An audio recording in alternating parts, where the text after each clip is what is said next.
Although nearly everyone in the continental U.S. will see some sort of solar display on August 21st, there are only 12 states in the Union that will get the full show. This guide will help you pick the very best spots to watch the Great American Solar Eclipse in any of state you choose.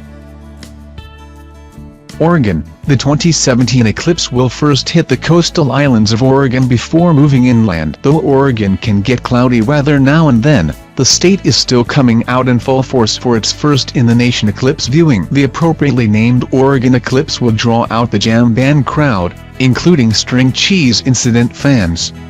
In the state, the Oregon Solar Fest may be your best tea option. While lacking in the music department, Madras has made a big eclipse push and is bringing in NASA, helicopter and hot air balloon flights, and other opportunities that make it a more family-friendly affair. The John Day Fossil Beds National Monument will also allow eclipse viewers to experience some paleontology with lots of animals from the Eocene and Miocene. Idaho. Idaho is one of the most beautiful states in the U.S., but rural campsites where you can take in the scenery and catch an eclipse might be full. One of the best places is at Craters of the Moon National Monument, which will mix science with gorgeous rifts, inactive volcanoes, the wonderful Snake River, and wild flora and fauna. NASA will launch high-altitude balloons there in the lead-up to the event, and provide astronomy lessons and other events. There is first-come, first-served camping, but it will be very limited. Craters of the Moon actually has a quite important place in space exploration. Apollo astronauts Alan Shepard, Edgar Mitchell, Joe Engle, and Eugene Cernan crew trained there and were eventually assigned to Apollo 14 with Engle and Cernan as backup crew members. The most populated area of Idaho on the path is Idaho Falls, which is just south of the Central Line, still in the path of totality. There are lots of events happening in that area, including at the Museum of Idaho, which will have special space exhibits. Wyoming. The eclipse path in our least populous state begins at Grand Teton National Park, south of Yellowstone. Totality will be visible throughout the park, but the closer you are to Jackson Hole, the better. But a note, this resort area will be one of the busier places on the eclipse path.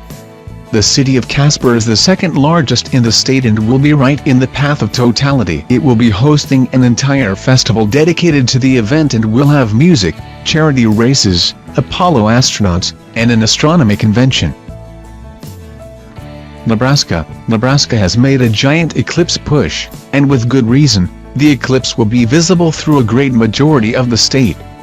Homestead National Monument in the southeastern part of the state will be one of the biggest viewing sites. In fact, Bill Nye, CEO of the Planetary Society, will be there with the Junior Rangers. NASA will also have plenty of programming on hand, including live broadcasts on NASA TV. Of course, if you want to meet an astronaut, you may have to go to Soul Fest in Hastings, where former astronaut Clayton Anderson will be in attendance. The non-profit Here Nebraska will be gathering together indie rock and folk performers as part of their Good Living tour at this event, and the actual eclipse viewing will take place on prairie land where you'll see the majestic Sandhills Crane. Or you can go to Carhenge near Alliance in the northwest of the state, which is exactly what it sounds like. A replica of Stonehenge made out of classic cars. There's plenty going on in Alliance in the lead-up to the event, including motocross races. Kansas. Most viewers may have clouded out Kansas as an option, but a sliver of the Central Line will run through the northeast of the state, mostly contained to Doniphan County. This may be the sleeper place to see the eclipse and get away from it all in its brief window between Nebraska and Missouri. Missouri. Astronomy magazine editor Michael E. Bakich has put together an event at the St. Joseph Airport roughly meant to be an eclipse barbecue, an informal sort of star hangout at the first community in Missouri touched by the Central Line. The entire city of St. Joseph will be celebrating the event, making it a great viewing opportunity. Kansas City is at the very outer edge of totality and is one of the larger cities on the path, but won't last as long as St. Joseph. The state's capital, Jefferson City, will host plenty of events, including a Pink Floyd tribute band, a viewing of E.T., a crop circle corn maze, and barbecue. Both Jefferson City, Missouri and Murfreesboro, Tennessee are hosting Pink Floyd tribute bands playing Dark Side of the Moon, so you'll have to choose between the two to hear the song Eclipse live during the eclipse. Illinois, forget Pink Floyd tribute bands, forget string cheese incident. If you want to make music tourism part of your eclipse viewing, you need to be at Moonstock in Carterville. As the second totality hits, heavy metal singer Ozzy Osbourne will take the stage and sing Bark at the Moon. This is not a joke. Carbondale is calling itself the Eclipse Crossroads, as you'll be able to see the 2024 eclipse there as well. Carbondale will also host the Fuller Future Fest on Eclipse 2017 weekend. Oh, and Carbondale will also have a horror house, if that's your thing. The center line running through Trail of Tears State Forest and Shawnee National Forest will be part of the longest duration of the eclipse. While most sites on the center line will see a totality lasting 2M39s, the center line stretches over all of Illinois to a maximum duration of 2M41s before shortening again in Kentucky. To make sure you have the right spot, take a look at this map.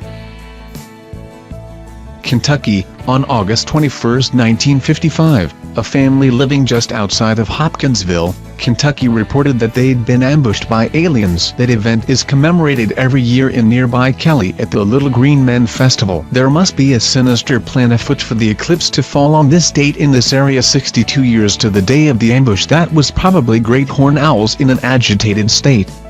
Hopkinsville is also the point of greatest eclipse. This is when the moon is closest to Earth's axis during the eclipse, which is often at or near great duration. Unfortunately, Hopkinsville loses that second that Illinois gained above everybody else and remains at 2M40s, still longer than much of the nation. The very northern tip of land between the Lakes National Recreation Area nears, but doesn't fall on, center line. It will be hosting sun and moon days in a few days before, during, and after the eclipse. That festival will include, you guessed it, more Pink Floyd, this time in laser show form.